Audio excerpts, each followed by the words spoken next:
From UFOs to psychic powers and government conspiracies, history is riddled with unexplained events. You can turn back now, or learn the stuff they don't want you to know.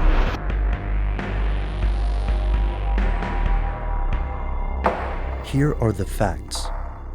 An odd story hit the papers in 2009. Two Japanese nationals were detained in Italy. Originally, reports claimed the two men were trying to enter Switzerland with $134.5 billion in US bonds. Later amendments claimed these bonds were fakes, and the story disappeared almost entirely from the news. During 2009, at least two other similar busts occurred, each swiftly forgotten in the news cycles. This wasn't the last we'd hear of these mysterious bonds. In 2012, Italian prosecutors said they seized $6 trillion in US bonds from safety deposit boxes at a Zurich bank. The US government also confirmed these alleged 1934 bonds were fakes. From World War II German forgeries of the British pound to North Korean supernotes today, counterfeiting is an unfortunately common crime. So why do so many people think there's something more to this story? If those bonds are real, then who on earth would own that much money? Here's where it gets crazy. In November of 2011, a man known as Neil F. Keenan filed a civil lawsuit on behalf of an organization called the Dragon Family. According to the rumors, the Dragon Family is an organization composed of old families that consider themselves above the current political conflict between mainland China and Taiwan. Keenan's suit alleges that the various defendants are part of a concerted, knowing, malicious scheme and international conspiracy to defraud the Dragon Family. Here's the story.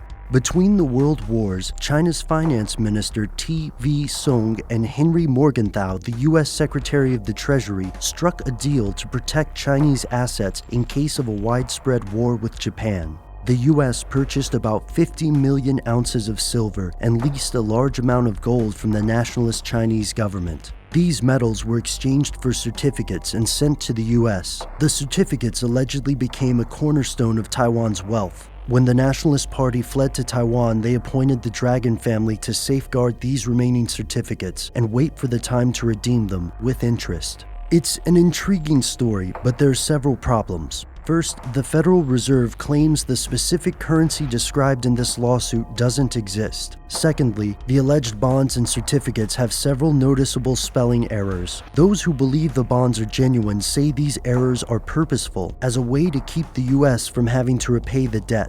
Third, the story is metamorphosized as more and more conspiracy theorists add fanciful and unproven spins on the basic tale. For example, researchers like Benjamin Fulford see this case as a hint of something much bigger, perhaps even the global collapse of the current monetary system. But sensationalism aside, are there any facts that could prove this extraordinary story true? Currently, the answer is no. Counterfeiting schemes are, again, fairly common, so much so that the Federal Reserve mentions several on their website. However, it is true that Neil Keenan has taken the Italian police force, UN head Ban Ki-moon, and numerous other organizations to court on behalf of this Dragon Family.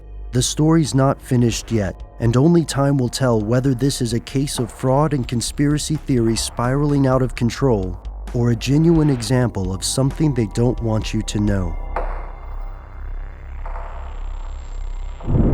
LSD, acid, let's be honest with each other. If you're watching this show, out of every House Elf Works show, then you are probably familiar with what LSD is. It turns out, in addition to being a very potent hallucinogen, LSD also has significant success when it comes to treating alcoholism.